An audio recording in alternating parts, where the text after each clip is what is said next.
because it can be used at all different levels. You can scale it back and you can scale it up. In other words, it doesn't have to be used nuclear. You can deliver a ballistic missile that way. So let's say you want to take out a particular cache of arms or something. You just head it there, and there's no chance they can stop it. Next time we have to have a war with something like Iran, we won't have to go in and take out their military because their military won't mean anything.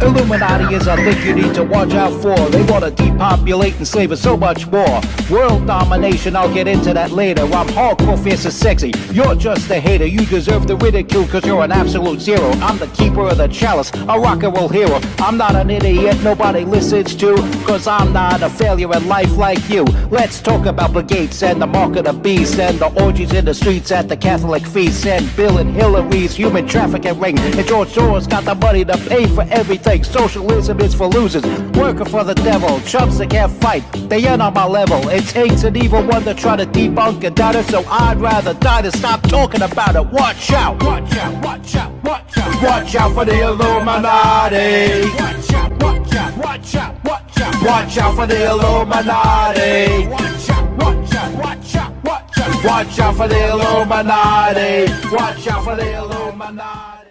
It's the MC Tuto Show with your hardcore, fierce, and sexy host, MC Tuto.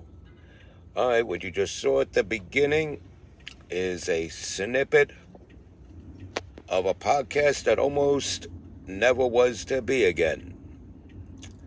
That was the America's Mayor podcast, hosted by Rudy Giuliani.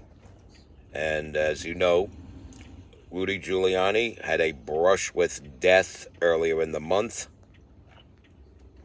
We almost lost Rudy, and good to see him not only healthier, but out of the hospital and doing his podcast again, his weekly Wednesday thing that he does. And he's, back in good spirits and doing his thing. Turn right on Avenue J. And he's not turning right on Avenue J. He's, giving his analysis to the people. And he was a true leader. As you know, he was very heroic, going in with the first responders to the site of Ground Zero on that dreaded day of September 11th, 2001. And he's also known for getting rid of the riffraff from New York City. New York City became a safe place to walk around in during his tenure as mayor. And, to Bloomberg's credit, he was able to maintain that, but honestly, I don't think Bloomberg would have been the mayor to pull the city out of what it was in when Giuliani inherited the city. Just saying. But I recall going to places like Atlantic Avenue during the days when certain other people were mayor. David Dinkins era, for example, and the Ed Koch era. And those were and that area was pretty dangerous. If you're familiar with New York City, the N, the D, the F, and the Q trains go there. And if I would take the N or D train there, and I would come out, there'd be like all kinds of, actually the F train doesn't go there, I'm sorry. The N, the D, the R, and the Q trains go there. And the M used to also go there. But when I would take one of these trains to that area, it would be pretty dangerous. But during Giuliani's days, things were much safer. And of course, as I said, Giuliani left Bloomberg a turnkey operation, left the city pretty much in moving condition for Bloomberg, and Bloomberg was able to have, not him personally, but he was able to have the city safe enough for companies to build mini malls and things like that around there. So people go up to Giuliani now crying, saying, we need you back, we need you back. And yeah, it's amazing. It's amazing what de Blasio did in his 8 years as mayor to just send the city crumbling to the ground. And you would think the pendulum would have swung the other way. You'd think they would have elected Curtis Lewa, and they didn't. And under Eric Adams, the city spiraled down even more. And you would think they would have learned their lesson when Curtis Lewa ran again, and they would vote for him again, or vote for him this time. They didn't. They went even more radical, and now we have, this radical in City Hall now, who's friends with people like Hassan Piker, the guy that wants to ride people's intestines across the stage, guy that's talking about landlords spilling their effing red capitalist blood out into the streets. And it's a horrific thing that this person has access to the mayor of one of the largest cities in the world. It goes to show you where the political climate is. So we have our small victories, but and yeah, we are winning in some areas, but it doesn't seem like we're winning back New York City. We could have some hope for this city if we had a governor that could put some guardrails and some restraints on this radical mayor, which Kathy Hochul, the huckster, promised she would do, but because she's a huckster, she promises one thing, delivers another.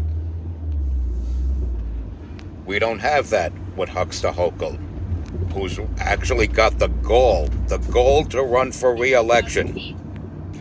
She's got the goal to run for re-election, and we ain't having it this time. Bruce Blakeman's running against her, and I'm sure things will be much nicer